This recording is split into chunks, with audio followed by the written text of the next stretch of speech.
Hello guys, स्वागत है आप सभी का टू नॉट डाई के एक और न्यू एपिसोड में। और पिछले पार्ट में हमने देखा कि दाजुन ने खुद के और अपनी गैंग के दम पर गैंगबक के 4 किंग्स में से एक लेबेच और उसके किंग को डिस्ट्रॉय किया, जिसकी वजह से पूरे शियोल का अंडरवर्ल्ड डिसबैलेंस हो गया और गैंगबक के अंदर इन्वीजन हुआ हैंगवांग ऑर्गेनाइजेशन का। और उसको रोकने के लिए दाजुन ने अपने पावरफुल बंदों के साथ मिलकर गैंगबक के बचे हुए 3 किंग्स को ये ऑफर दिया कि हमको ज्वाइन कर लो, हम मिलकर गैंगबक बचाएंगे। अब दाजुन की बात सुनकर म्यूयल पार्क कुछ ज्यादा ही गुस्सा था। तब वॉनबिन उसे पीछे से कहता है कि ये वही बंदा है जिसकी वजह से आप दरवाजे के नीचे दब गए थे, इसी ने लेबैच को बर्बाद करके खत्म किया। दाजुन, क्या ये वो है? साले तेरी ये जुर्रत कि तू यहाँ पर आ गया, तेरी वजह से पूरे शियोल का अंडरवर्ल्ड डिसरप्ट हो चुका है। लेबैच की अम्मा बहन एक हो गई, तब से ये भड़वे हैंगवांग वाले इधर घुसते जा रहे हैं। हाँ, लेबैच तुम लोगों में से ही एक था, लेकिन तुम लोग अब उनको खो चुके हो। अब लंगड़ाते हुए जानवर के पास बस 2 रास्ते हैं,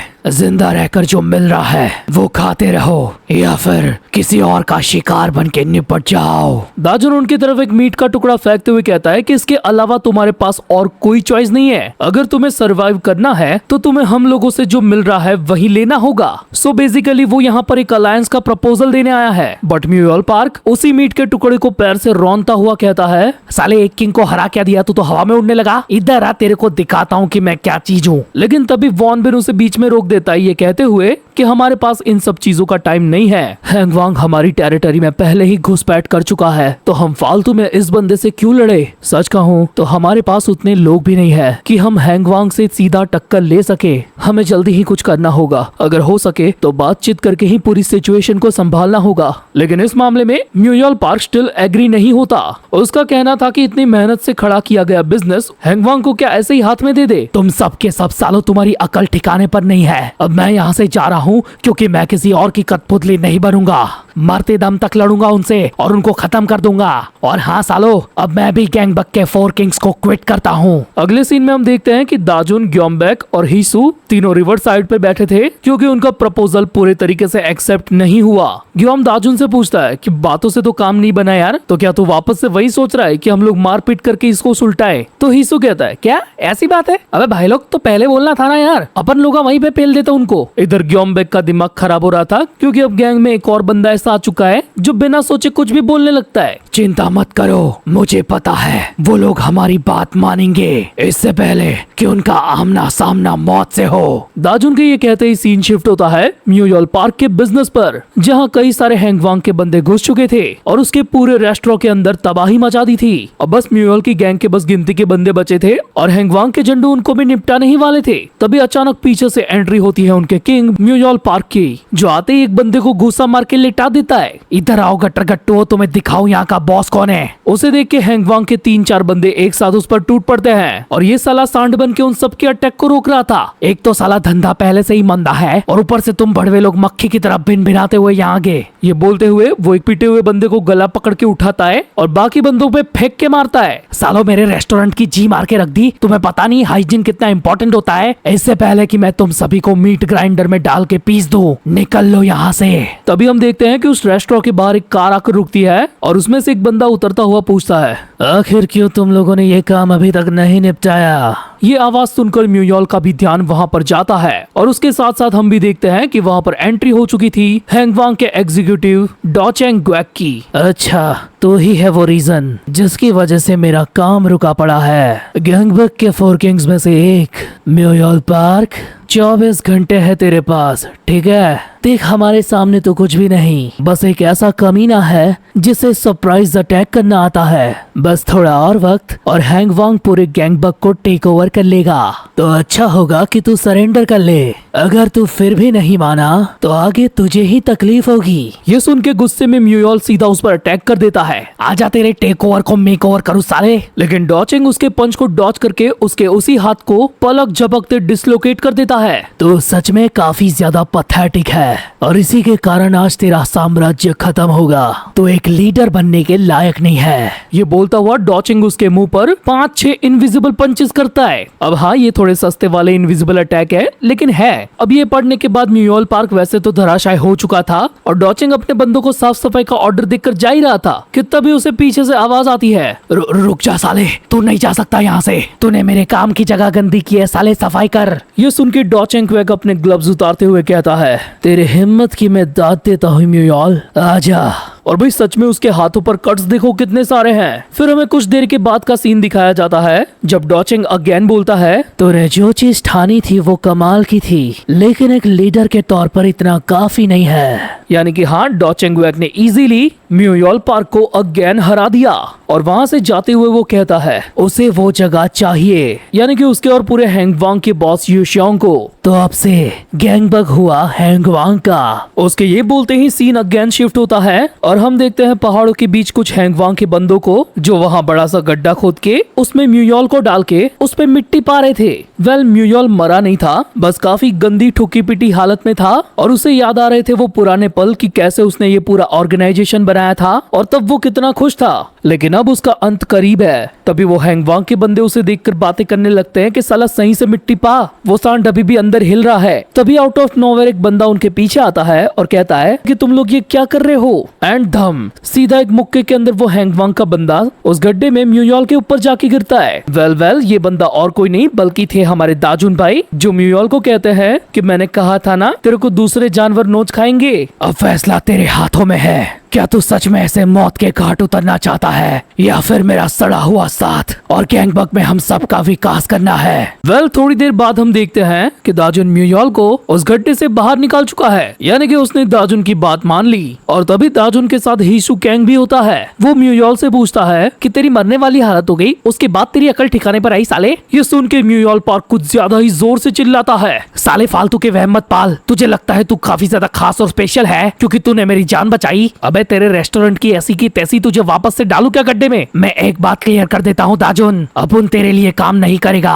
मैं तुझे ज्वाइन कर रहा हूँ सिर्फ और सिर्फ अभी के लिए, एक टेम्पररी अलायंस। दाजुन कहता है हाँ जो भी है ठीक है, पर तब म्यूयोल उसे चैलेंज देता है कि भले ही मैं तेरे साथ आ गया, गैंगबक के बाकी किंग्स तेरी हाँ में हाँ नहीं भरेंगे। अगर ऐसा है तब तक तुझे ये चीज अपनी आंखों से देखनी होगी। तभी सीन शिफ्ट होता है गैंगबक की किसी दूसरी लोकेशन पर जहां म्यूयोल पार्क के बिजनेस की सेकंड ब्रांच होती है। वहां पर है एग्जीक्यूटिव और उसके राइट हैंड मैन को ये खबर मिल जाती है कि हैंगवांग एक एक करके म्यूयोल पार्क के सारे बिजनेसेस को टारगेट कर रहा है। अब वो राइट हैंड मैन अपने बॉस एग्जीक्यूटिव से कहता है कि इससे पहले कि वो लोग यहाँ पर आए हमें बग लेना होगा, लेकिन बॉस कहता है कि नहीं, हैंगवांग सब कुछ पहले ही टेक ओवर कर चुका है और अब बस यही जगह बची है जिसके कर्ता धर्ता हम हैं। तो जाओ लौंडो, पूरी जगह को सील कर दो, ताले लगा दो, हर एक जगह को ऐसे ब्लॉक करो कि वो लोग साले अंदर घुस ही ना पाए। अब इस बॉस को अपनी स्ट्रेटजी पर कुछ ज्यादा ही भरोसा था, लेकिन राइट हैंड मैन जानता था कि पार्टी कुछ तो गड़बड़ है यहाँ पर। और तभी सलमान भाई की स्टाइल में एक कार काफी स्पीड में सारी की सारी बैरिकेडिंग को तोड़ती हुई अंदर आती है।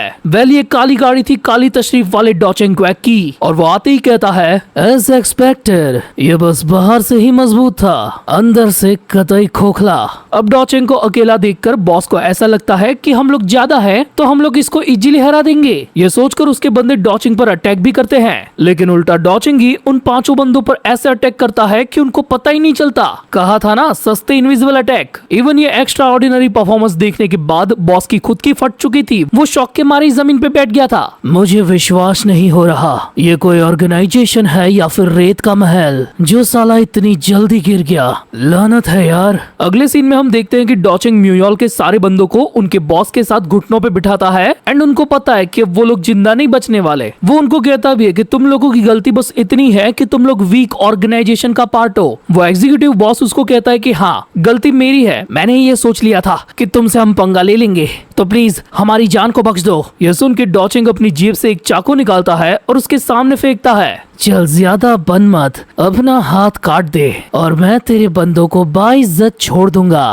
तो अब तू क्या करेगा रे? वो तेरे ही लोग हैं जिनकी जिंदगी तुझ पे टिकी है। अब अपने बंदों को बचाने के लिए वो एग्जीक्यूटिव अपना खुद का ही हाथ काटने वाला था, लेकिन वो ये कर ही नहीं पाया। साला तेल लेने गई ऑर्गेनाइजेशन में मुट्ठी कैसे मारेगा। डॉचिंग उसे भी कहता है कि मुझे पता था तू लीडर बनने के लायक ही नहीं है। साला मैं इन सब की जिम्मेदारी क्यों लूं? क्या इनको किसी ने डरा धमका के गैंग में लिया था? तभी डॉचिंग उस एग्जीक्यूटिव के हाथ में से अपना वो नाइफ छीन लेता है और अगेन उसे फेंकता है उन सारे बंदों के सामने। मैं तुम्हें चीजें सही करने का एक मौका दे रहा हूँ, मार दो इस भड़वे को और मैं तुम्हें जिंदा छोड़ दूंगा। वेल वो सारे बंदे बिना सोचे सीधा ही अपने बॉस को मारने का डिसीजन ले लेते हैं, क्योंकि उस साले ने भी इनको कहाँ चुना था। और फिर बस हमें उस एग्जीक्यूटिव की चीखें सुनाई देती है। मतलब समझ जाओ सही में उसके ही बंदों ने उसके साथ क्या किया होगा। सीन शिफ्ट होता है वाईजे टावर पर, जहाँ म्यूयल पार्क काफी ज्यादा शॉक था, क्योंकि गैंगबक के बचे हुए 2 किंग्स अभी दाजुन के ही हाइड आउट पे थे, वॉन बिन किम और श्योंगरोकना। इसकी माँ का ये कब हुआ? क्या लगता है तुझे हम लोग दाजुन का साथ क्यों दे रहे हैं? हम अपने गैंगबक को उनके हाथों लगाना नहीं चाहते, और ऊपर से मैं तेरी तरह पागल सांड भी नहीं हूँ जो बिना सोचे कुछ भी करता है। अबे साले गूंगे, तुझे ये सब मंजूर है? अब तो कुछ बोल। लेकिन हम जानते ये अलग ही लेवल का बंदा है, ये तब बोलेगा जब यूनिवर्स चाहेगा। अगले सीन में हम देखते हैं उन सभी की मीटिंग को, और तब सबसे पहला सवाल म्यूयल पार्क का ये होता है कि हमने अलायंस तो बना लिया, लेकिन अब आगे क्या? वॉन बिन कहता है कि हमारी हालत अभी सबसे ज्यादा खराब है। डॉचिंग ग्वेक अभी करंटली हैंगवांग का लीडर बना हुआ है और उसने गैंगबक के मोस्ट ऑफ इलाकों पर कब्जा कर लिया है, जिसका रिजल्ट ये है कि 4 किंग्स तबाह हो चुके हैं। और इन सारी चीजें होने की सबसे बड़ी वजह है डॉचिंग ग्वेक। और उसके बारे में ये भी अफवाह है कि हैंगवांग से पहले वो किसी और बड़ी ऑर्गेनाइजेशन का हिस्सा था। तो बता दाजुन, क्या तुझे लगता है इतनी खस्ता हालत में हम जीत पाएंगे? तुम गलत सवाल पूछ रहे हो। हम जीतेंगे या नहीं ये तो बात की बात है। हमें पहले ये सोचना होगा कि हम हमारी हार को कैसे रोक सकते हैं। अबे साले, पहेली की दुकान में इतनी दूर से तेरा प्रवचन सुनने नहीं आया। तो हिसू कहता है कि साले हमारा मग्गा तोड़ता है, तुझे डालू वापस से जमीन में। वेल दाजुन कहता है कि वैसे तो 4 किंग्स की पावर हैंगवांग से सिमिलर ही है, लेकिन क्या सिर्फ लैब एज के जाने से हम लोग इतने कमजोर हो गए? सबसे बड़ा डिफरेंस ये है कि तुम्हारा ऑर्गेनाइजेशन डिवाइडेड था, वही हैंगवांग पूरा यूनाइटेड है। बोले तो उन लोगों ने अपने सिर्फ एक सिंगल बंदे को भेजा पूरी मैन पावर के साथ गैंगबक को हथियाने के लिए, लेकिन तुम लोग सिर्फ कहने को गैंगबक के 4 किंग्स थे। असल में तुम सबके ऑर्गेनाइजेशंस पहले से ही अलग अलग है। म्यूयल तुरंत ही खड़ा होकर कहता है, अब क्या हम सबको मिलकर गठबंधन की सरकार बनाने की है? तो दाजुन कहता है, नहीं, हम सबको चाहिए एक ऐसा लीडर जो पूरे गैंगबक को यूनाइट करे, हम सबके ऑर्गेनाइजेशन को, और वो मैं करूंगा। ओए पागल के बच्चे, तू जो बोल रहा है तेरे को समझ में आ रहा है? अगर हम तुझ पे भरोसा करके तुझे पूरा कंट्रोल क्यों दे? तभी वॉन बिन कहता है कि थम जा भाई, कैसा होगा कि इस बार दाजुन जो बोल रहा है हम वैसा ही करके देखे। ऑफ कोर्स ये चीज फ्री में कतई नहीं होगी। तुझे ये साबित करना होगा दाजुन कि तू हमारा लीडर बनने के लायक है। बिल्कुल, मैं तुम्हें वो करके दिखाऊंगा। और इसी के साथ अगले दिन की सुबह को हम देखते हैं कि दाजुन अपनी पूरी गैंग के साथ ये करने को निकल चुका है। और सिमिलरली गैंगबक के एक दूसरे कोने में डॉचिंग भी अपने रैम्पेज को कंटिन्यू करता है, यानी कि अब बहुत ही जल्द इसका और दाजुन का आमना सामना होने वाला है। अगले सीन में हमें एक डॉकयार्ड टाइप की जगह दिखाई जाती है, जहाँ हैंगवांग के कुछ बंदे डॉचिंग ग्वेक से माफी मांग रहे थे, क्योंकि वो लोग म्यूयल पार्क को ठिकाने नहीं लगा पाए। याद है ना, दाजुन ने उसको बचा लिया था, और इसी गलती की वजह से अभी डॉचिंग ग्वेक इनको सजा देने वाला है। वो लोग सारी चीजें एक्सप्लेन भी करते हैं कि हम लोग उसको बरीड करने ही वाले थे, लेकिन तभी अचानक से एक बंदा आया और उल्टा हमको पेल के उसको लेके चला गया। डॉचिंग ग्वेक का एक खास आदमी उससे पूछता भी है कि आखिर वो अटैक करने वाला कौन था, तो उसे जवाब मिलता है कि वो वही बंदा था जो कुछ टाइम पहले हैंगवांग के इंचॉन पोर्ट पर भसड़ मचाया था। और इसी बात से डॉचिंग को ये पता चल जाता है कि ये बंदा दाजुन की बात कर रहा है, और ये जानने के बाद डॉचिंग साला अपने ही बंदे को स्टैप कर देता है और उस पर और एक स्लैश मारता हुआ कहता है, रूल्स और डिसिप्लिन से ऊपर और कुछ भी नहीं है हमारे लिए। और फिर वहाँ से जाते हुए अपने ही बंदों को ऑर्डर देता है कि इन नामुराद लोगों को अब तुम अपने आप ही निपटा दो। फिर हमें दिखाई जाती है म्यूयल पार्क की ही जगह, जिसको डॉचिंग ने अभी हैंगवांग का टेम्पररी हाइड आउट बनाया था। वहाँ पहुँचने के बाद वो किसी पर्सन को कॉल करता है जो करंटली है जापान में, और वो है उसका बॉस यू श्योंगशिन, जो वैकेशन बना रहा है। डॉचिंग बोल, आखिर क्या कहना चाहता है?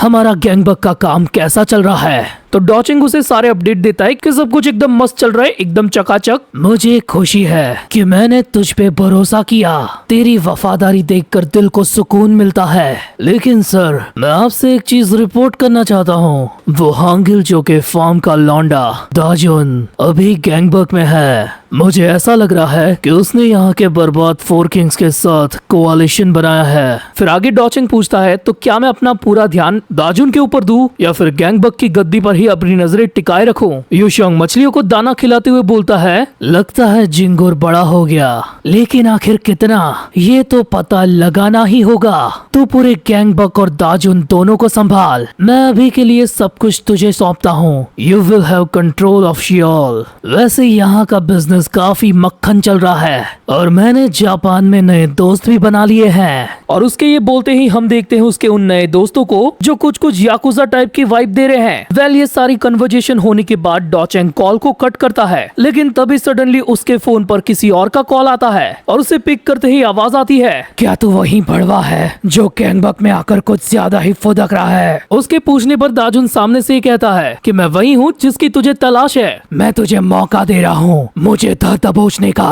आज रात फैक्ट्री के पास एम्प्टी बुकान नाम की जगह पर अकेला आना, मेरे बंदों की तुझ पे नजर रहेगी। तो डॉचिंग कहता है कि मैं तुझ पे भरोसा क्यों करूं? तो रिप्लाई में दाजुन कहता है कि किसने कहा कि तुझे मुझ पर भरोसा करना है? मैं तो बस तुझे एक आखिरी मौका दे रहा हूँ ताकि तू मुझे पकड़ सके। वेल, डॉचिंग ये समझ जाता है कि ये दाजुन की कोई चाल है और वो माइंड गेम खेल रहा है। कॉल कट होने के बाद ग्योम्बेक सीधा दाजुन से पूछता है कि भाई तेरे को सच में लगता है कि वो बंदा अपने बिछाए जाल में आ जाएगा? सो दाजुन कहता है हाँ, वो बिल्कुल आएगा क्योंकि उसका बॉस युशोंगशिन अभी मेरे ही पीछे है। अगले सीन में हम रात को देखते हैं कि डॉचिंग दाजुन की बात मानकर उसकी बताई लोकेशन पर जा रहा था। उसका ड्राइवर उसे वार्न भी करता है कि सर ये एक ट्रैप हो सकता है, क्या मैं गाड़ी घुमा लूं? आखिर तुम्हें चिंता किस बात की है? अगर मुझे कुछ होगा भी तो वो चूहे मेरा क्या ही बिगाड़ लेंगे, वो मुझ तक इतनी आसानी से पहुंच ही नहीं सकते और ऊपर से हमारे बॉस को भी वो बंदा चाहिए। तभी अगेन डॉचिंग के फोन की घंटी बजती है। साथ ही हम देखते हैं म्यूयल पार्क की उसी जगह को जिसको हैंगवांग ने हथिया के अपना टेम्पररी बेस बनाया है। वहाँ भी हैंगवांग के कुछ बंदे म्यूयल पार्क की गैंग के बचे कुछ लॉन्डो को बुली कर रहे थे,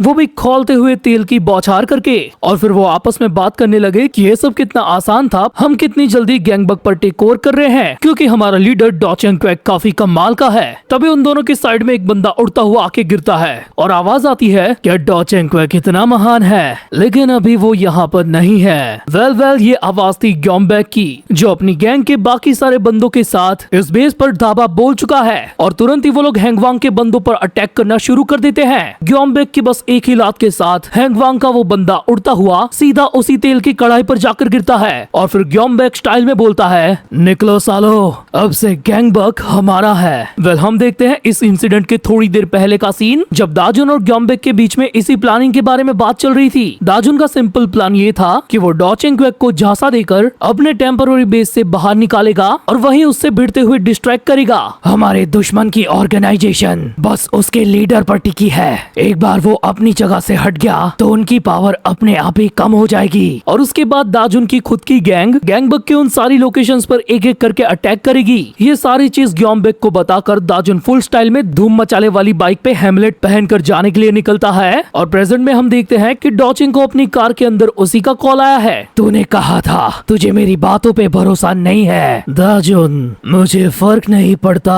कि तू क्या खेल खेल रहा है, लेकिन तेरी जिंदगी आज मेरे हाथों खत्म होगी। ये तो काफी ज्यादा अच्छी बात है, मुझे पहले ही पता था तू ये कहने वाला है। और इसी के साथ हम देखते हैं कि दाजुन अपनी डेविड पुत्र बाइक के साथ फुल स्पीड में डॉचिंग क्वैक की कार के सामने ही आ रहा था। इधर ड्राइवर की काफी ज्यादा फट जाती है कि ये तो साला रुक ही नहीं रहा है और पलक झपकते ही दोनों व्हीकल्स एक दूसरे के काफी करीब आ गए थे। लिटरली कार के अंदर डॉचिंग के भी गोटे मुंह में आ गए थे। तभी एंड मोमेंट पर ड्राइवर कार को टर्न कर देता है। डॉचिंग काफी गुस्से में कार से बाहर निकलता है। क्या तेरे पास यही पैतरे हैं? बस बड़ी बड़ी बातें और बाइकें भगाते, लेकिन आज तेरी मौत तय है। ये बोलता हुआ डॉचिंग काफी स्पीड में दाजुन की तरफ आता है और एक किक मारता है जिसको दाजुन झुक के डॉज कर लेता है, लेकिन वो किक जाकर लगी थी डेविड पुत्र की टंकी पर और भाई इम्पैक्ट देखो, उसने शैटर कर दिया टंकी को। यानी कि अब दाजुन इसी बाइक का यूज करके भाग भी नहीं सकता। और फिर डॉचिंग उससे कहता है तो अपनी जिंदगी बचाने हैंगवांग से बचता फिर रहा है, लेकिन अफसोस इस गैंगबग में ही तेरा अंत होगा और यहीं पे तेरी कब्र खुदेगी। दाजुन, भले ही मेरा दुश्मन अभी तू है, लेकिन तेरी हरकतों पर मेरी नजर कब से थी और तूने मुझे काफी ज्यादा निराश किया।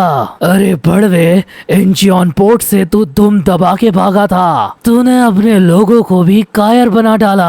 ये बोलते हुए वो बिजली की रफ्तार से दाजुन के करीब आता है और उसके हेमलेट वाले थोबड़े पर ही एक पंच दे मारता है जिससे उस हेलमेट में क्रैक आ गए थे। दाजुन फुल स्पीड में पीछे हटता हुआ कलाबाजी करते हुए एक पलटी मारता है और डॉचिंग की अपकमिंग किक से बचता है और उन दोनों में तगड़ी फाइट होना शुरू हो गई थी जिसको ड्राइवर कार में बैठ के मस्त एंजॉय कर रहा था। उसे दाजुन की स्किल काफी यूनिक लगती है क्योंकि वो लिटरली उसके बॉस डॉचिंग को इंड्योर कर रहा था। तभी डॉचिंग के एक ही मुक्के से वो सीधा उसकी कार के बोनेट पे आके गिरता है। डॉचिंग को ऐसा लगता है कि अब दाजुन का खेल खत्म, मैं इसको टपका डालेगा। तभी हम देखते हैं कि उसके फेस के करीब दाजुन का हेलमेट आ चुका था। बोले तो उसने ये फेंक के मारा था, लेकिन डॉचिंग पलक झपकते ही उसे भी पंच मार के साइड कर देता है। क्या तू दाजुन है? वेल, हेलमेट के अंदर दाजुन होता ही नहीं है, बल्कि वो होते हैं हमारे हीशु भाई। तभी मैं सोचूं यार कि दाजुन कब से कलाबाजियां करने लगा। वो डॉचिंग को कहता है कैसा लगा मेरा मजाक बिड़ू? क्या ये कोई मजाक है? दाजुन सच में कितना ज्यादा घटिया है, साले ने अपने ही बंदे को मरने भेज दिया। हीसु उसे चिढ़ाते हुए कहता है अबे ओए गांडू, आज मेरा मरने का मुहूर्त नहीं है, तो ओके टाटा बाय। ये कहता हुआ हीसु अपनी पार्कोर स्किल के साथ उस ब्रिज से छलांग मार देता है और ऊपर से ये बोलता जाता है दाजुन भाई का मूड होगा तब मिलने आएंगे, चल अब निकल यहाँ से। और डॉचिंग बस देखता रह जाता है कि हीसु गैंग कितना एफर्टलेसली उस ब्रिज की रेलिंग से कूदता फांदता हुआ आराम से नीचे उतर जाता है। अगले सीन में हमें दिखाया जाता है वाईजी टावर, जहाँ हीसु अपना ये मिशन कंप्लीट करके पहुंच चुका था। वो दाजुन और ग्योम्बेक से कहता है भाई मैंने काम तो कर लिया, लेकिन पानी सच में बहुत ठंडा था, लेकिन हमने अपनी स्ट्रेटेजी के मुताबिक उस साले की कार पर ट्रैकर लगा दिया। यानी कि डॉचिंग के मुक्के से हीसु जब उस कार पे गिरा था ना, वो सारी असल में उसी की स्ट्रेटेजी थी। वो चाहता तो तभी पार्कोर करके बच सकता था। अभी वो दाजुन को डॉचिंग क्वेक की लाइव लोकेशन दिखा रहा था। बिल्कुल सही, तो अब से शुरू होता है डॉचिंग की हैंगवांग फोर्स को जड़ से निकालने का काम। एंड इसी के साथ हम नेक्स्ट मॉर्निंग को देखते हैं हैंगवांग के टेम्पररी रेसिडेंट को, जहाँ उनके कई सारे बंदे स्टे करते हैं। वेल, ये जगह म्यूयल पार्क के रेस्टोरेंट वाली नहीं है, ये अलग है। तभी हम देखते हैं कि जब हैंगवांग का एक सिक्योरिटी बंदा बाहर टहल रहा था, तब अचानक से ग्योम्बेक उसे खोपचे में खींच लेता है और तुरंत ही उसकी गर्दन मरोड़ के उसे वहीं पे बेहोश कर देता है। अब भाई यहाँ पे अकेला नहीं होता, वो अगेन दाजुन गैंग की पूरी फोर्स लेकर आया था, जो उसके एक ही इशारे पर उस पूरी जगह पर धावा बोल देते हैं और हमें उस पूरी जगह के अंदर से बस कुटाई की आवाज सुनाई देती है। फिर थोड़ी देर के बाद वहाँ पर डॉचिंग अपने ड्राइवर के साथ पहुँचता है और उससे पता चलता है कि जब वो यहाँ पर नहीं था, तब कोई पीछे से आके उसके बंदों की मार के चला गया। वेल, उसे ये पता चल गया था कि ये दाजुन और उसके बंदों का ही काम है, लेकिन वो कुछ सोच पाता उससे पहले ही उसे अपने ड्राइवर के थ्रू ये खबर मिलती है कि गैंगबक में उनकी दूसरी टेम्पररी लोकेशन पर भी तगड़ा वाला अटैक हो चुका है। हम देखते हैं उस दूसरी लोकेशन को, जो एक कांच की बड़ी सी बिल्डिंग है। उसके अंदर डॉचिंग का एक एग्जीक्यूटिव बाकी बंदों को ये इत्तला कर रहा था कि भाइयों हमें तैयार रहना होगा, हमारे टेम्पररी बेसिस पर अटैक हो रहा है। इतने में उसके पीछे वाली विंडो का कांच टूटता है और उस होल में से अपनी लात के साथ एंट्री मारता है हीसु गैंग, और उसके आते ही दाजुन की गैंग के बाकी बंदे भी पीछे आने लगते हैं। एक बंदा लिटरली हीसु को कहता भी है भाई इतना शोर करने की क्या जरूरत थी, अरे सब कुछ मस्त है, मजा आ जाएगा, तू बस मुझे फॉलो कर। दूसरी तरफ कार के अंदर डॉचिंग को अगेन ये खबर मिलती है सर भले ही इस दूसरी वाली टेम्पररी लोकेशन पर आप पहुंच जाओ, लेकिन वहाँ पर भी दाजुन गैंग का सरप्राइज अटैक हो चुका है और यही होता है दाजुन का असल प्लान। उसे पहले से ये पता था कि गैंगबक के अंदर जितने भी ये हैंगवांग के बंदे हैं, उनका सेंटर पॉइंट डॉचिंग क्वेक है और ये सिंगल लीडर होना यही सबसे बड़ी उनकी कमजोरी है। उसके कार की लोकेशन को ट्रैक करते हुए वो लोग हमेशा उससे दूर अपोजिट डायरेक्शन वाली टेम्पररी लोकेशन पर ही अटैक कर रहे थे और जैसे ही डॉचिंग उस जगह पर पहुंचने लगता, तब तक वो लोग वहां से भाग लेते थे। और अभी पार्किंग लॉट के अंदर डॉचिंग और उसका ड्राइवर इसी चीज के बारे में बात कर रहे थे। ड्राइवर उसे कहता है सर आपको ये चीज थोड़ी सी स्ट्रेंज नहीं लग रही? हम जैसे ही उन अटैकर्स को निपटाने जाते हैं, तो वो लोग अचानक से ही गायब हो जाते हैं, मानो उनको पहले से पता चल जाता है कि हम लोग आने वाले हैं। हाँ तो बिल्कुल सही है, साला कोई तो है जो हमारी खबरें लीक कर रहा है और शायद से वो मेरा करीबी है। ये सुन के ड्राइवर की फट जाती है। उसे लगता है कि डॉचेंग को उस पे शक हो रहा है कि वो गद्दारी कर बे है। हम डॉचेंग का आगे बढ़ता हुआ डरावना पंजा देखते हैं, लेकिन वो असल में ड्राइवर पर नहीं था, वो निकाल रहा था अपनी कार पर लगे उस ट्रैकर को। और उसने ये अब जाकर फिगर आउट किया कि लास्ट टाइम की फाइट में जब हीसू उस बॉनेट पर गिरा था ना, तभी उसने ये चिपकाया था। यानी कि दाजुन का टारगेट अब तक डॉचेंग क्वैक था ही नहीं, बल्कि उसकी ऑर्गेनाइजेशन की ये सारी जगह थी। वो उस ट्रैकर को मसलते हुए कहता है, वो साला तब तक अपना चेहरा नहीं दिखाएगा जब तक वो मेरी ऑर्गेनाइजेशन को बर्बाद ना कर दे। तो जल्दी से दाजुन को ढूंढो, अब उसे छुपने की कोई जरूरत नहीं है। अच्छा ऐसी बात है। एंड धड़ाम, दाजुन भाई ऑलरेडी वहाँ पर पहुँच चुके थे और फालतू में पहले बेचारा ड्राइवर ही पेला गया। तभी डॉचेंग बिना सरप्राइज हुए उसे कहता है कि मुझे अब भी यकीन नहीं हो रहा कि तू असल में दाजुन है या कोई और। तभी हमें थोड़े टाइम पहले का सीन दिखाया जाता है जब ग्योम और दाजुन प्लानिंग को डिस्कस कर रहे थे। ग्योम ने तब दाजुन से कहा था कि तुम्हारी प्लानिंग तो बढ़िया है भाई, लेकिन इससे फाइट का अंत नहीं आएगा जब तक हम डॉचेंग को नहीं धर लेते। और ये चीज दाजुन को तब भी पता थी। उनकी प्लानिंग का पहला स्टेप था डॉचेंग की कार पर ट्रैकर लगाना, फिर दूसरा स्टेप था कि उसको अवॉइड करते हुए उनकी सारी टेम्पररी लोकेशंस पर अटैक करना, और तीसरा और फाइनल स्टेज ये था कि वो इसी का फायदा उठाकर खुद ही डॉचेंग को टेक डाउन करने अकेला जाएगा।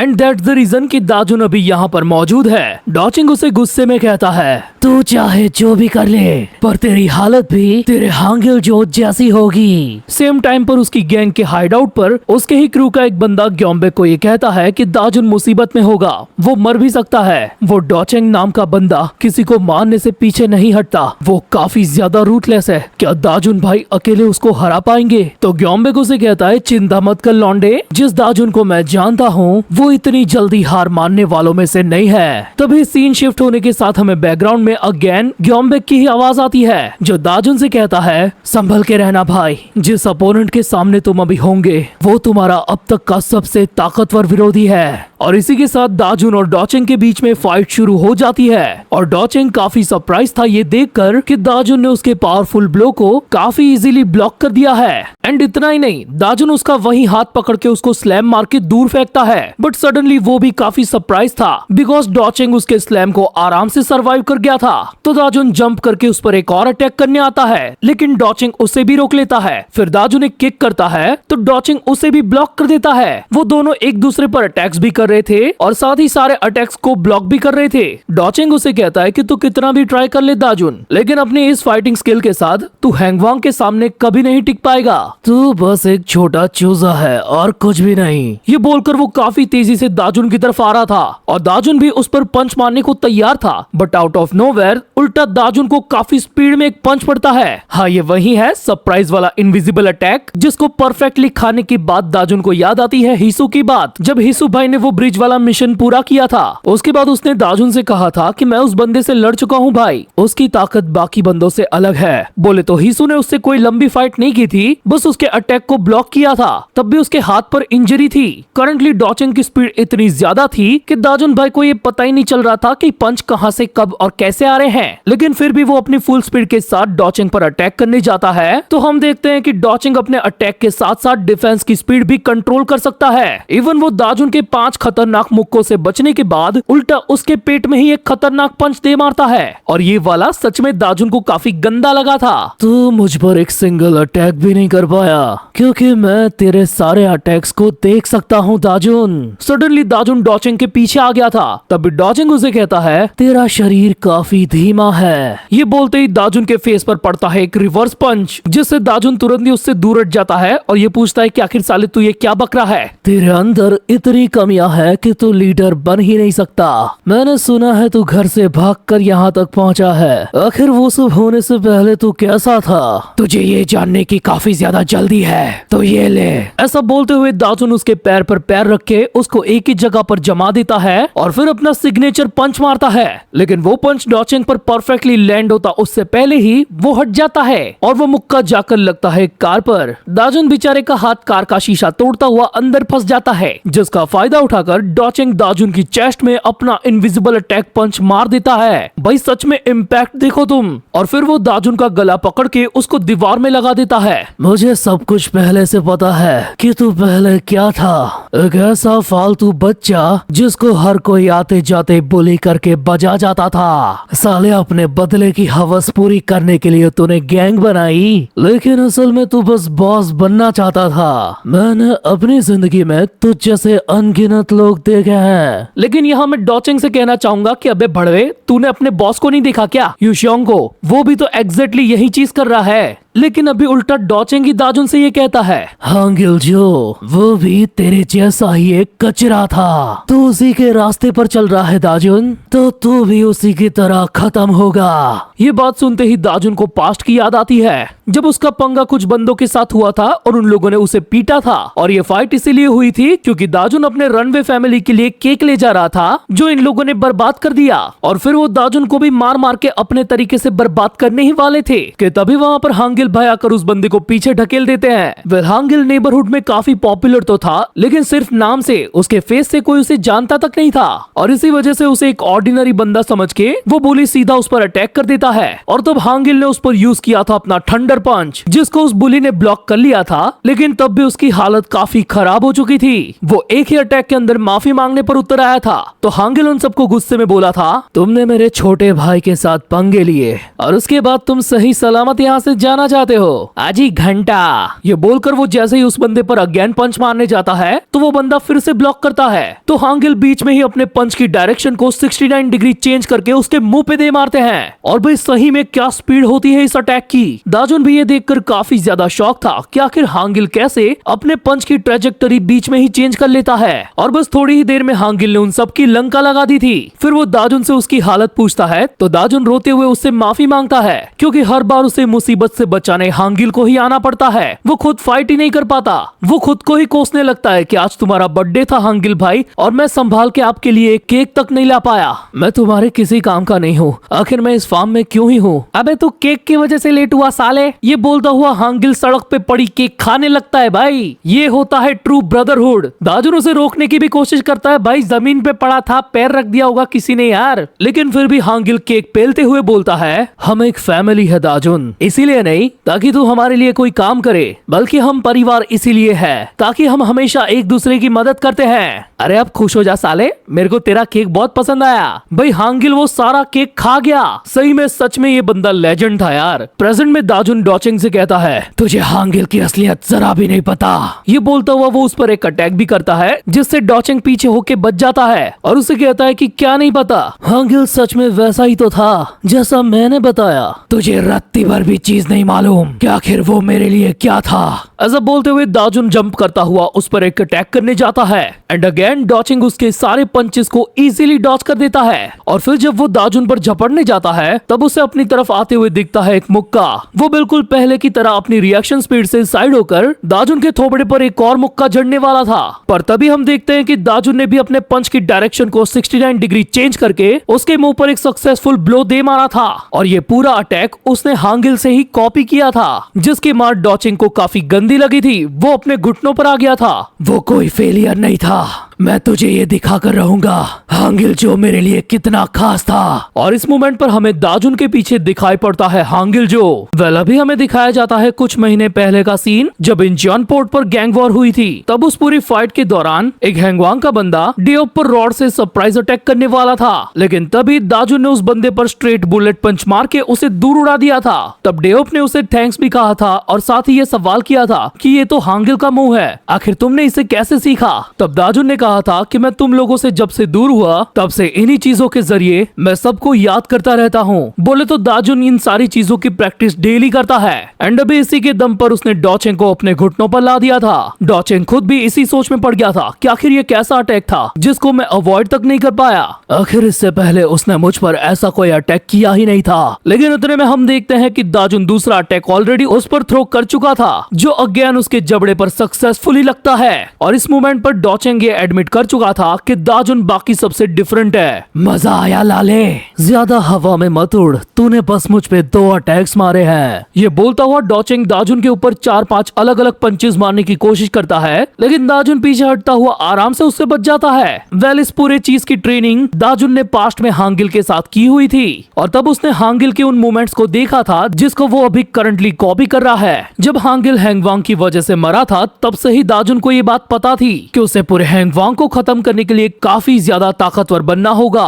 ये बात सोचते हुए हम देखते हैं उसकी लात डॉचिंग की गर्दन तक पहुंच चुकी थी और ये मूव भी सीधा उसने हांगिल से ही कॉपी किया था। जैसे उसने दाजुन को ये मारा था वैसे ही दाजुन ने अभी ये मूव डॉचिंग पर मारा, जिसके इम्पैक्ट से डॉचिंग क्वैक गोल गोल घूमता हुआ सीधा अपनी ही गाड़ी के आगे जाकर रुकता है। वो काफी ज्यादा गुस्से में था, लेकिन उसके दिमाग में यही चीजें चल रही थी कि आखिर ये कौन सी एबिलिटी है। क्या शुरुआत से दाजुन इन सारी एबिलिटीज को हिडन रख के लड़ रहा था? तभी हमें उसकी और हांगिल की ट्रेनिंग का एक और सीन दिखाया जाता है जब हांगिल ने उसे रनिंग स्ट्रेट किक मारकर दिखाई थी और पूरा पंचिंग बैग ही फाड़ दिया था। और तब उसने दाजुन से ये भी कहा था, ये अटैक दुश्मन के लिए काफी है दाजुन, मुझे यकीन है तू एक ना एक दिन इसे सीख जाएगा। और प्रेजेंट में दाजुन भाई ने वो सेम किक डॉचिंग के थोबड़े पर मारी थी, जिसके इम्पैक्ट के चलते उसकी गाड़ी के बोनेट और कांच पर भी क्रैक्स आ गए थे। भले ही तेरी टेक्निक कमाल की है, लेकिन फिर भी तू हारेगा क्योंकि तू हांगिल के पाथ पर चल रहा है। उसे अपनी औकात पता नहीं थी और वो मारा गया क्योंकि वो साला उतना काबिल था ही नहीं। तभी दाजुन उसकी फैट पकड़ते हुए कहता है, ज्यादा बकवास मत कर साले,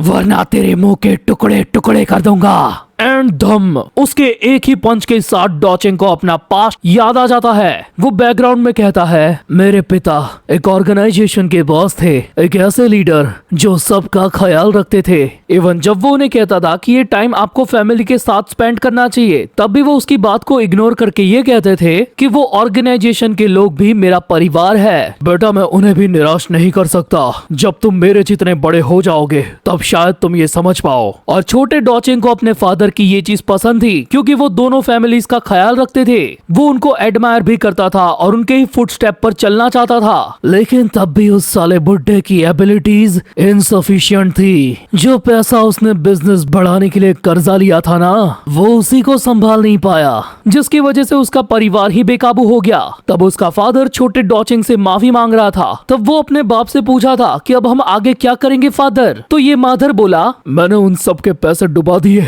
मेरे लोगों के पैसे, मुझे वो वापस करने होंगे। उन लोगों का मुझ पर भरोसा था, मैं ये कैसे तोड़ सकता हूँ? तब डॉचिंग गुस्से में अपने फादर से कहता है कि अबे साले बुड्ढे, तुझे अब भी उन बाहर वालों की पड़ी है ना कि अपनी फैमिली की। ये होना ही नहीं चाहिए था। अगर हम तब भी उस पर सब कुछ छोड़ देते तो मेरी माँ और मेरी बहन मारी जाती। मुझे तब फैसला लेना था और मैंने लिया।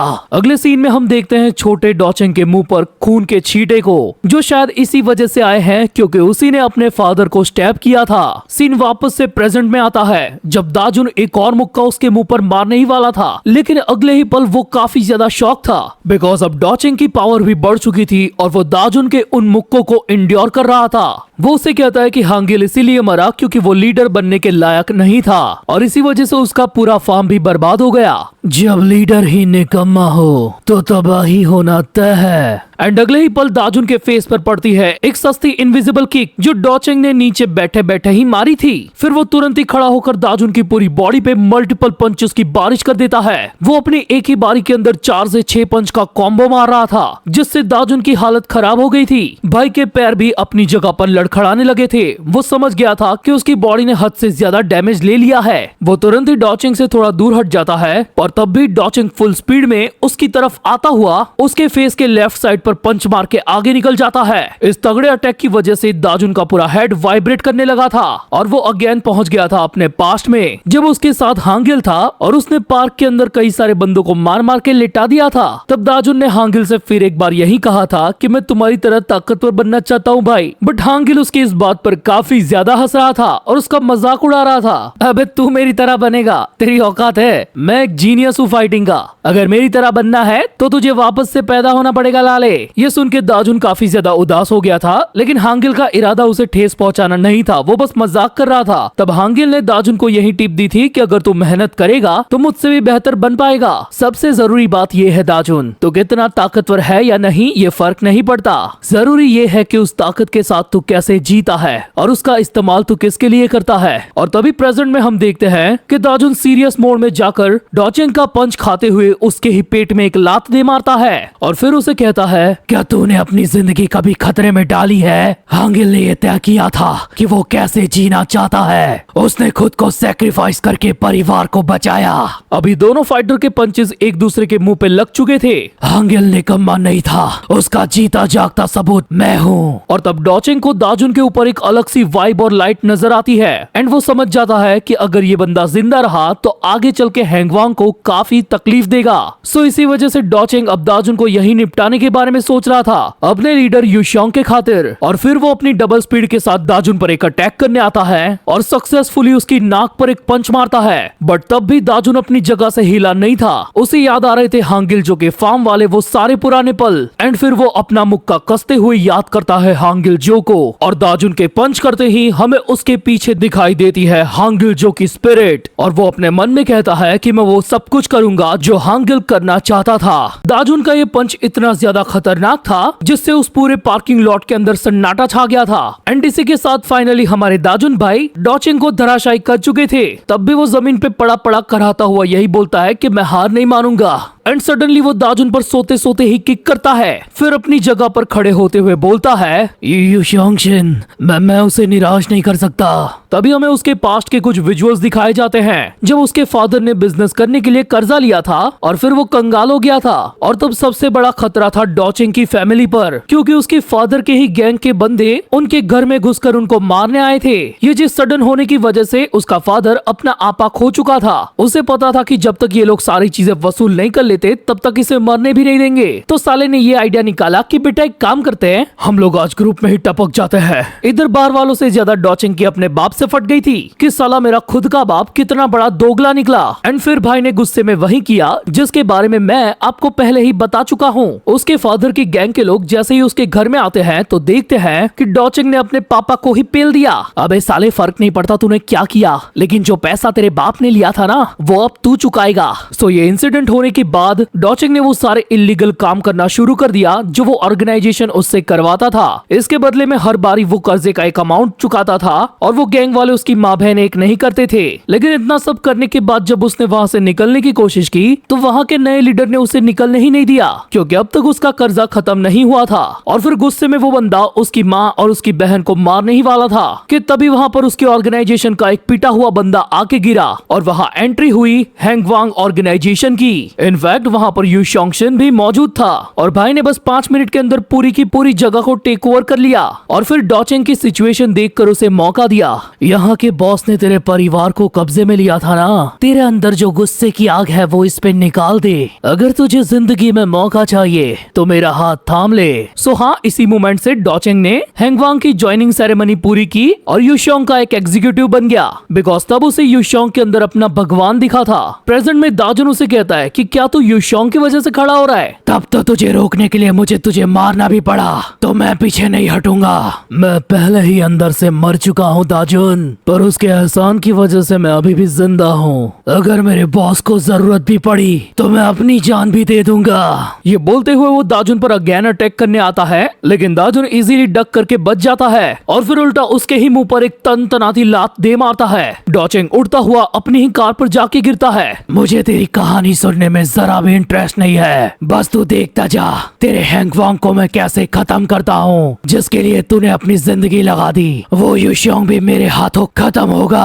अगले सीन में हमें दिखाई जाती है हैंगवांग के हाइडआउट की सेकंड लोकेशन, जहाँ पर दाजुन गैंग फिर से पहुंच चुकी थी और हिसु भाई ने वहाँ का तहेल का ऑमलेट बनाना शुरू कर दिया था। ग्योमबेक भी काफी एफर्टलेसली काफी कुछ बंदों को निपटा चुका था, लेकिन उसे परेशानी इस बात से थी कि हैंगवांग के बंदे इतने सारे थे कि एक एक करके आते ही रहते थे। 2 बंदों ने उसके पैर पकड़े थे और 2 लोग साइड से उस पर अटैक करने आ रहे थे। नीचे वाला बंदा बोलता है कि बस थोड़ी ही देर, हमारा बॉस डॉचिंग यहाँ पहुंचता ही होगा। एंड हाँ, तभी वहाँ पर सच में किसी की एंट्री होती है और तभी डॉचिंग उड़ता हुआ आके उन सब के बीच में गिरता है। उसकी इतनी गंदी ठुकी पिटी हालत देखकर वो लोग भी वहीं पे रुक जाते हैं। तभी दरवाजे से एंट्री मारता हुआ दाजुन कहता है, ये मैंने किया है, क्या तुम में से किसी को इससे तकलीफ है? ये जानकर वो हैंगवांग के बंदे इतने घबरा जाते हैं कि वहाँ से दुम दबा के भग लेते हैं। ये देख के दाजुन की गैंग के मजे ही मजे हो गए थे। हिसू कहता है, भाई तू थोड़ा लेट नहीं हो गया? तो ग्योम कहता है, जो भी हो, अपना भाई वापस आ तो गया ना।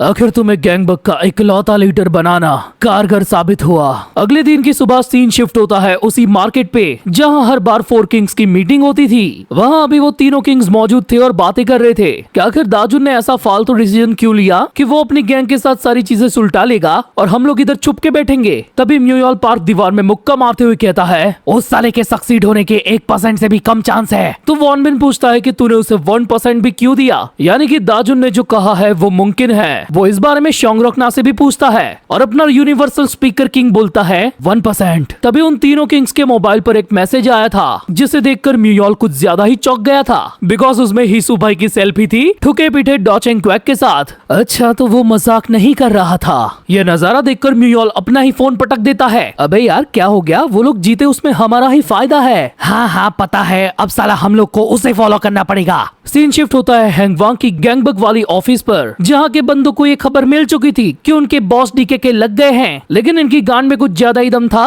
तो उनको लगता है कि बच्चे हमको क्या ही हरा पाएंगे। तभी उस सेकेंडरी एग्जीक्यूटिव को खबर मिलती है कि जिनको वो बच्चा बोल रहा है वो बाप लोग इधर आ चुके हैं, चलो उनको दिखाते हैं हैंगवांग क्या चीज है। लेकिन तभी किसी के भारी भरकम कदमों की आवाज सुनकर उसकी चीज पिघल जाती है। वेल, वहाँ पर आ चुका था उनका पुराना किंग म्यूयल पार्क अपनी पूरी फोर्स के साथ। और इतना ही नहीं, वहाँ पर वॉन बिन भी था जो म्यूयल को कहता है कि भाई अगर तू इनको फाड़ने वाला है तो मेरे को दिखाना, अपन को देखने का बहुत मन कर रहा है। और उनके साथ साथ यहाँ पर हमारे यूनिवर्सल साइलेंट किंग शोंगरोकना भी मौजूद थे और गैंगबक के इस हिस्टोरिकल मोमेंट को हिसू भाई सेल्फी के थ्रू कैप्चर कर रहे थे।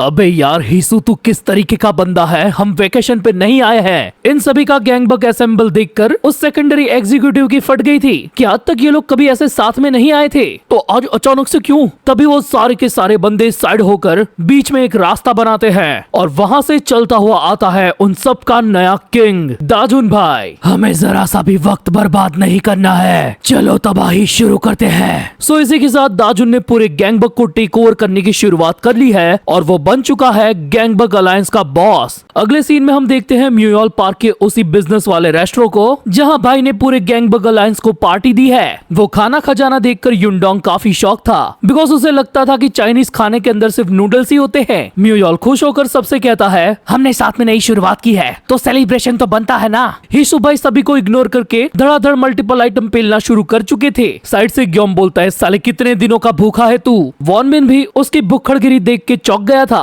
और हमारे यूनिवर्सल साइलेंट किंग बस जाम पी के साइलेंट मोड में बैठे हुए थे। तभी म्यूयल दाजुन से कहता है, मैंने तुम्हारे लिए खास डिश बनाई है भाई, इसका नाम है डकी मोमोज। उन डक्स के हेड्स देखकर दाजुन की वही पे फट जाती है कि मैं इसे कैसे खाऊंगा, लेकिन म्यूयल उसे जबरदस्ती ये खिलाने ही वाला था। दाजुन उसे फुल इग्नोर करता हुआ बोलता है कि क्या हम अभी गैंगबक के बारे में बात नहीं कर सकते? तभी हम देखते हैं कि भुक्खड़ इशू उन सारे डकी मोमोज को भी लपेटना शुरू कर देता है। तब ग्योम दाजुन को एक्सप्लेन करता है, डॉचिंग के जाने के बाद हैंगवांग अब गैंगबक के अंदर स्ट्रगल कर रहा है और जब से 4 किंग्स तुम्हारी कमांड में आए हैं तब से हम लोग धीरे धीरे करके गैंगबक के उन सारे एरियाज को रिकवर कर रहे हैं। हाँ, चीजें एकदम स्मूथ चल रही है जब से दाजुन ने कमान संभाली है। शायद जिस लीडर की हमें जरूरत थी वो हमें मिल चुका है, तो अब आगे क्या? दाजुन कहता है कि ये हमारा बस फर्स्ट स्टेप था, हमने अभी जस्ट शुरुआत की है। अगर हमें यहाँ से आगे बढ़ना है तो गैंगबक में हैंगवांग का नामो निशान मिटाना होगा। फिर कुछ देर के बाद हम देखते हैं एक बॉलिंग एली को जहाँ पर हैंगवांग के बंदों ने अब भी कब्जा करके रखा था, बट करंटली वहाँ पर हीसू और ग्योमबेक पहुंच चुके थे। इससे पहले कि हम अंदर जाए, हीसू मेरी बात को याद रख, अंदर वो लोग हमसे ज्यादा होंगे तो जरा चौकन्ना रह के मैं आगे से अटैक करूंगा और तू पीछे से आना। बट हीशू बिंग हीशू, अरे दीवानो मुझे पहचानो, तुम्हें खत्म करने आया है कौन? Bro literally ignore whole instruction. और तभी वो नोटिस करता है कि अंदर सच में काफी ज्यादा लोग हैं जो सबसे पहले उस पर ही अटैक करते हैं। तभी गुस्से में ग्योम्बेक पलक झपकते ही सबको निपटा देता है। माँ कसम हिसू तेरे भेजे के अंदर भेजा है कि नहीं? अरे ग्योम भाई थैंक यू, मजे आ गए, मुझे बिना सोचे कुछ भी करने में मजा आता है। ये बोलता हुआ वो ग्योम के कंधे पर पैर रख के हवा में उछलता है और उनके मेन बॉस पर लात मारता हुआ लैंड करता है। ये किक इतनी खतरनाक थी कि बाकी सारे बंदे उसे देखकर ही भग लिए थे। अरे यार ये हैंगवांग का एग्जीक्यूटिव था, लेकिन इसमें उतना दम नहीं था जितना डॉचेंग में था। हाँ बात तो सही है, लेकिन मैं अभी ये सोच रहा हूँ कि आखिर गैंगबक के वो 4 किंग्स क्या कर रहे होंगे? क्या उन लोगों ने अपना काम पूरा किया भी होगा? अरे चिंता मत कर भाई, वो लोग अपने काम में ही लगे होंगे। अगले सीन में हम देखते हैं एक बड़े से बार को जो वॉन बिन किम के अंडर में था, लेकिन हैंगवांग ने उस पर कब्जा कर रखा था और उसी को वापस लेने के लिए वो वहाँ के एग्जीक्यूटिव के साथ लड़ रहा था। और साला उस एग्जीक्यूटिव के हाथ में जो बैट थी भाई उसमें कीलें लगी थी। वॉन बिन इतनी स्पीड में 2 अटैक्स करता है जिससे उस बंदे के हाथ से वो बैट छूट जाता है और उसे पकड़ लेता है वॉन बिन। अबे साले मेरा बैट वापस कर, तो ये ले। वॉन बिन में लगातार 4-5 बार उसके अलग अलग हिस्सों में बैट वापस किया था और फिर उसके मुंह में देकर वो कहता है, जो जगह तुम भड़वों ने हथियाई थी वो मैं अब अपनी कमांड में लेता हूँ। अगले सीन में हम देखते हैं यूनिवर्सल साइलेंट किंग शोंगरोकना को, जो एक बड़ी सी बिल्डिंग के बड़े से पार्किंग में अकेला बैठा था, क्योंकि हमारे साइलेंट भाई ने अकेले ही पूरे हैंगवांग की एक एंटायर यूनिट को पेल दिया था। मतलब इससे अंदाजा लगा लो कि इस बंदे का फाइटिंग लेवल क्या होगा। सीन शिफ्ट होने के साथ हम देखते हैं कि हैंगवांग के बचे कुचे बंदे यहाँ से भागने की कोशिश कर रहे थे और साथ ही म्यूयल पार्क के कुछ बंदों को प्रिजनर बनाकर ले जा रहे थे, लेकिन जब उनका ड्राइवर फुल एक्सीलेटर मारता है तो उनकी वाहन उस जगह से हिलती तक नहीं है, क्योंकि उसे अपने दम पे रोके रखा था सांड म्यूयल पार्क ने। ये सच नहीं है भाई, है ना? ये CGI VFX है। निकल साले एक बार वहाँ से बाहर, फिर VFX तेरे पिछवाड़े में डालो। इसके बाद गैंगबक की 4 और 5th लोकेशन पर भी दाजुन ने अपनी गैंग के साथ रैम्पेज मचा दिया था। तभी एक बंदा युनडोंग को बच्चा समझ के उसके पीछे से अटैक करने आता है और दाजुन चिल्लाकर उसे वॉर्न भी करता है। तभी युनडोंग एक रिवर्स हेडबट मारकर उसे वहीं पे निपटा देता है। दाजुन भाई आप टेंशन मत लो, मैं बिल्कुल आपकी तरह ताकतवर बनूंगा। जिस पर दाजुन हल्की सी स्माइल करता है। तभी उन दोनों को एक बंदे की आवाज आती है जो दाजुन की गैंग के एक बंदे को धोकर उसे हॉस्टेज कर चुका था और हमारे दाजुन भाई को ब्लैकमेल कर रहा था कि अगर तू मेरे करीब आया तो मैं इसको यहीं पे निपटा देगा। मुझे अच्छे से पता है तेरी कांड में उतना दम ही नहीं है कि तू कुछ ऐसा कर सके। इतना बोल के सडनली दाजुन उसके मुंह पर एक फायर एक्सटिंग्विशर फेंक के मारता है जो बिल्कुल परफेक्ट निशाने पर जाके लगता है। फिर वो काफी स्पीड में उसके पीछे आकर अपने डबल इम्पैक्ट वाले पंच के साथ उसे जमीन में घुसा देता है। और ये गैंगबक की वो आखिरी लोकेशन थी जिसको गैंगबक अलायंस को टेक ओवर करना था, यानी कि गैंगबक के अंदर से दाजुन ने हैंगवांग को लगभग खदेड़ दिया। अब बस एक ही चीज बची है, हैंगवांग के हेडक्वार्टर्स जो है गैंगनम में। फिर हमें अगले दिन का खुले आसमान का सीन दिखाया जाता है और बैकग्राउंड में ग्योम्बेक कहता है गैंगबक के अलायंस ने सक्सेसफुली अपने इलाकों को बचा लिया। और ये होते ही एक न्यूज हवा में काफी तेजी से फैली कि इतनी बड़ी हैंगवांग की ऑर्गेनाइजेशन पीछे हट गई और इस खतरनाक काम को अंजाम देने वाले इंसान का नाम है दाजुन। ये खबर एक के बाद एक हर एक इलाके में फैल गई थी। फिर हमें दिखाया जाता है प्रिजन जिसके अंदर भी दाजुन भाई का डंका बज रहा था और उसकी आवाज वहाँ पर रहे शियांग के कानों तक भी पड़ रही थी। फिर हमें एक दूर के नेबरहुड में 2 बंदे दिखाए जाते हैं जो दाजुन के बारे में ही बातें कर रहे थे। तो आखिरकार उसने वो कर लिया। हाँ यार लौंडा अपना कुछ ज्यादा ही फेमस नहीं हो गया? वेल मुझे अब ये बताने की जरूरत नहीं है कि ये लोग कौन है। सीन शिफ्ट होने के साथ हम देखते हैं टैटू आर्टिस्ट की दुकान जहाँ एक बंदा टैटू बनवाते हुए बोल रहा था, हाँ वो बच्चा थोड़ा सा डरावना है, तो क्या मैं अपनी चाल चलना शुरू करूँ? वेल आई होप आप इस बंदे को भूले ना हो। ये हैंगवांग का सेकंड इन कमांड है और इसका नाम है वॉन चेंग नैम और मेरे हिसाब से यही शुरुआत से इस पूरी सीरीज का मेन इम्पोस्टर है। वेल वो बात कर रहा था अपने बॉस यू शोंगशिन से जो स्टिल अभी भी जापान में है और उसे ये खबर मिल चुकी है कि गैंगबक अलायंस का लीडर दाजुन है। कमाल की बात है, हांगिल का छोटा भाई बच्चा बड़ा हो गया। जरा देखो तो उस फड़फड़ाती मछली को, इसका भी साइज कुछ ज्यादा बड़ा नहीं है। और अगले ही सेकंड ये साला नाइफ से उस मछली को मार देता है। इट्स इंडिकेटिंग कि वो दाजुन के साथ भी यही करेगा। It's just a matter of time. बहुत जल्द तू मेरे शिकंजे में होगा। और इसी के साथ हैंगवांग गैंगबक इन्विजन आर्क यहाँ पर एंड होता है। और भाई ने स्ट्रीक लिख दी है, मालूम है क्या? वाइल्ड कार्ड एंट्री, आज विनर हो गया। क्यों? डाउन टू अर्थ बंदा, डाउन टू अर्थ। सिस्टम। क्या लगता है आपको वो गैंगबक में रहकर हैंगवांग से पंगा ले पाएंगे? अरे दादू भाई के आगे कोई बोल सकता है क्या? दादुन